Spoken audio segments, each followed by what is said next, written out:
Hello everyone, and here's another video that I am going to show you on first the Eurail Pass and how it doesn't work for me necessarily, but at least to give you some insight onto what the Eurail Pass is and what it does and maybe how it can work for you for your adventure.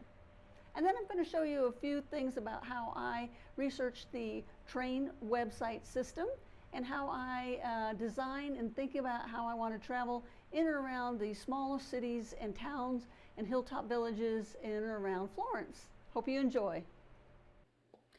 The Eurail Pass is a great option for many. Only non-EU citizens can purchase one. So the website is clearly designed for people like us from the US or Canada or Australia to explore Europe. The UK has its own version now that the UK is no longer part of the EU. The website is very easy to understand and it offers lots of different options that can fit almost any travel style. If you plan on traveling to Europe for 2 months, let's say, and you want to go to different countries, you'll only need to use a train for a few days going from country to country, then there's a perfect pass exactly for that. There's also a consecutive day pass that's like 30 days in a month. It gets kind of pricey, but the ease in which it allows you to just walk onto any train at any station without having to buy a ticket is a convenience that many prefer.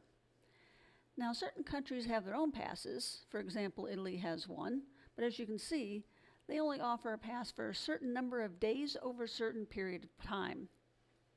And because I'm traveling in and around Florence only, the Eurail Pass or the All Italy Pass really aren't a viable option for me. Because my plan is to take small trips in and around Florence each day.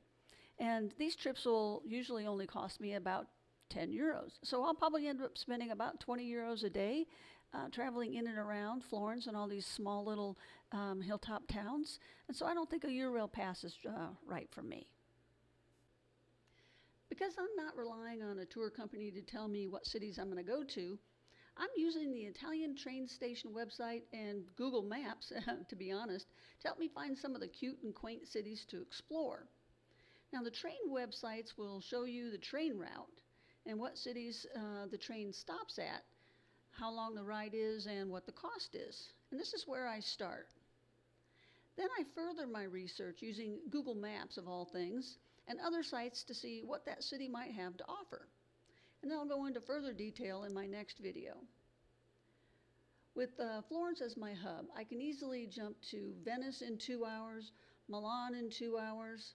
I can easily just jet down to Siena in probably 30 minutes, and then some other places like San Gimignano, which, to be honest, you have to get there by bus because it's so small. So what am I looking at? Are all the little towns in and around Florence, places that major tour buses can't get into. For example, looking at the train route between Florence and Arezzo, just south of Florence, it gives me a list of all the trains. Some are faster trains and more direct, and others are slower regional trains with more stops.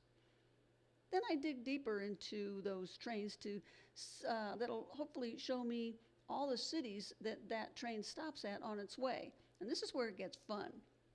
For example, this is the faster train route from Florence to Arezzo, and it takes about an hour and basically $10, and it makes about 4 stops.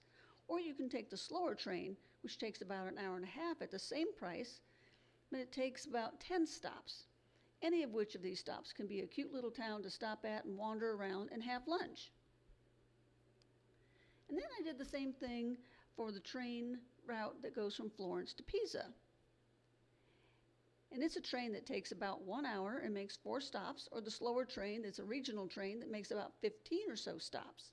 But one of those stops could potentially be a cute town to stop at, wander around, and have lunch. I hope you enjoyed that video and it provided you with some information and some insight on how to design and build your own solo trip to Italy or wherever you want to go. So enjoy and get out there and find your own adventure.